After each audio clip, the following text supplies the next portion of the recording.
அஸ்ஸலாமு அலைக்கும். எல்லாம் எப்படி இருக்கீங்க?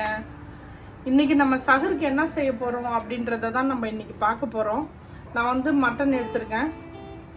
1/2 கிலோ மட்டனுக்கு பூண்டு மெழுகு நம்ம வந்து பூண்டு மெழுகு குழம்பு செய்ய போகிறோம்.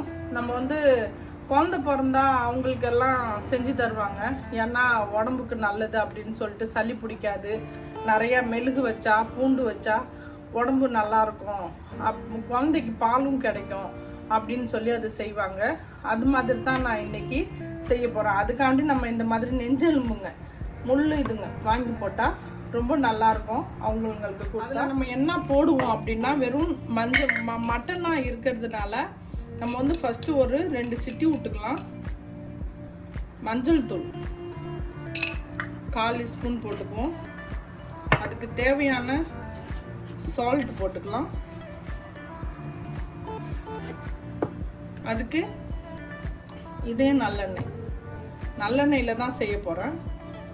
இதில் நம்ம கொஞ்சமாக ஊற்றி இதை மிக்ஸ் பண்ணி தண்ணி கூட நம்ம கம்மியாக போட்டுக்கலாம். இதில் இந்த மாதிரி மிக்ஸ் பண்ணிவிட்டு நம்ம இதை குக்கரில் 2 சிட்டி விட்டுக்கலாம்.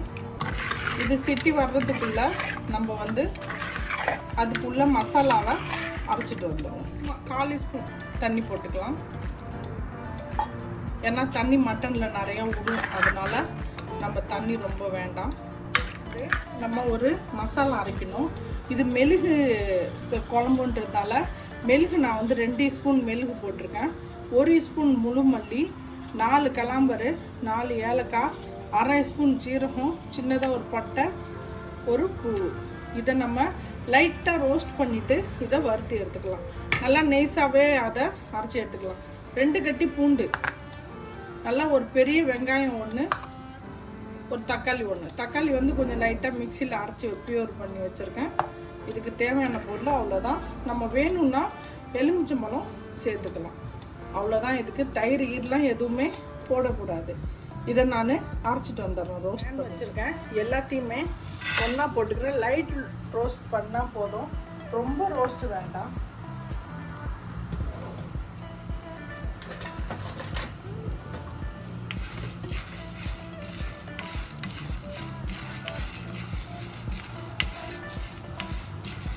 இதுக்கு வந்து மெழுகு தான் நிறையா இருக்கணும், மெழுகும் பூண்டும். அப்போ தான் அதோட டேஸ்ட் நல்லா வரும். ஏன்னா அது அரையாதுன்றதுனால நம்ம லைட்டாக ரோஸ்ட் பண்ணிக்கிறோம், அவ்வளோதான். இது நல்லா குழம்புல வாசனையும் நல்லா வரும். நல்லெண்ணெய் தான் ஊற்றுறேன். நல்லெண்ணெய் ஊற்றிக்கலாம். ஒரு 2லேருந்து 2.5 ஸ்பூன் கிட்ட ஊற்றிக்குவோம்.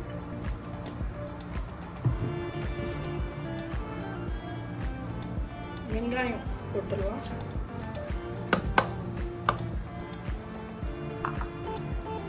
வெங்காயம் கூடவே நம்ம பூண்டும் போட்டுக்கலாம். இந்த ரெண்டும் கொஞ்சம் வதவட்டும்.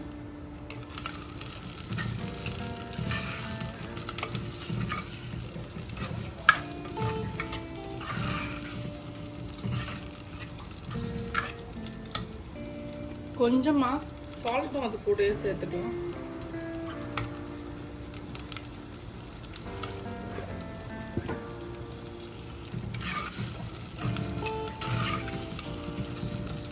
நல்லா கொஞ்சம் வெங்காயமும் பூண்டும் வதவட்டும். நல்லா ஆயிட்டு இருக்குது. கருவேப்பிலை வந்து உங்கள் சாய்ஸ் தான். எனக்கு கருவேப்பிலைன்னா ரொம்ப பிடிக்கும், அதுக்காக தான் நான் கருவேப்பிலை போட்டிருக்கேன். நல்லா வெந்துட்டு இருக்கு பார்க்கணும்.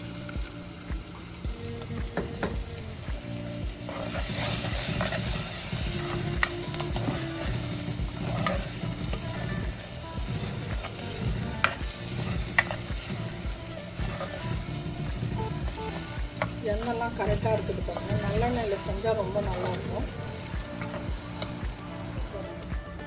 நம்ம ஊற்றின தண்ணி அப்படியே தான் இருக்குது. ஏன்னா மட்டன்லேயும் தண்ணி இருக்கும். 3/4 வெந்துருச்சு மட்டனு. நம்ம வந்து அதில் போட்டு வேக வைக்கிறதுக்குள்ளே இது கரெக்டாக ஆகிடும். தண்ணி இருக்குது பாருங்கள். அந்த தண்ணியோடய நம்ம அதில் ஊற்றிடணும்.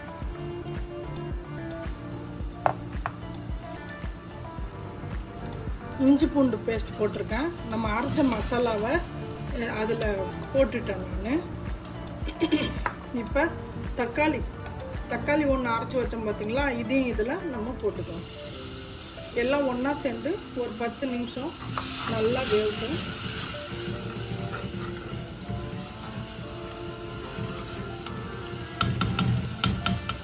செம்ம வாசனையாக இருக்குது. இங்கே பாருங்கள், மசாலா வந்து தனியாக ஆயிடுச்சு. இங்கே பாருங்கள் எப்படி மசாலா கிண்டி வந்துடுச்சு பார்த்தீங்களா. இந்த டைமில் நம்ம அந்த மட்டனை தூக்கி இதில் ஊற்றிடலாம்.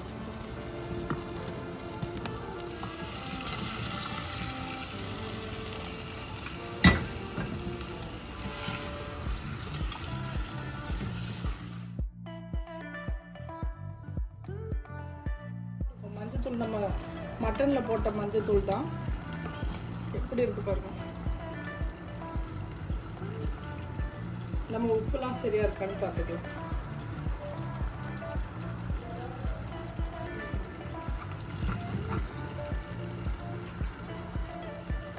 எலுமிச்சம்பழம் ஊற்றிக்கலான்னு நினைக்கிறேன். கொஞ்சம் உப்பும் கம்மியாக இருக்குது.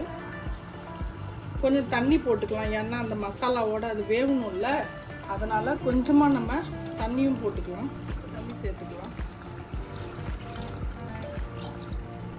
நான் எல்லாத்தையுமே ஊற்றல, கம்மியாக தான் தண்ணி ஊற்றிருக்கேன்.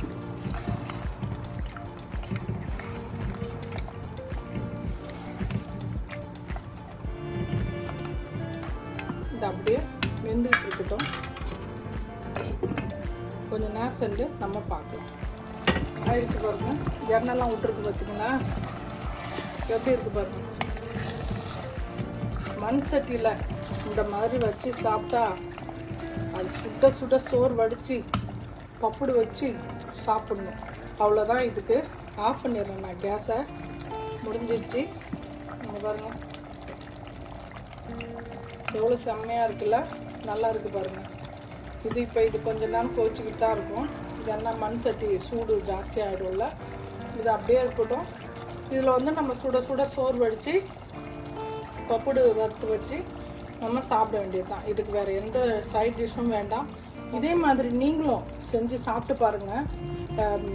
பூண்டு மெழுகு மட்டன் குழம்பு நீங்களும் செஞ்சு சாப்பிட்டு பாருங்கள். உங்களுக்கு பிடிச்சிருந்துச்சுன்னா நம்ம குக்கிங் சேனலை லைக் பண்ணுங்கள், ஷேர் பண்ணுங்கள், கமெண்ட் பண்ணுங்கள். மறக்காமல் பெல் பட்டன் கிளிக் பண்ணுங்கள். இன்ஷா அல்லாஹ் நான் இன்னொரு டிஷ்ஷோடு வந்து உங்களை சந்திக்கிறேன். பாய்.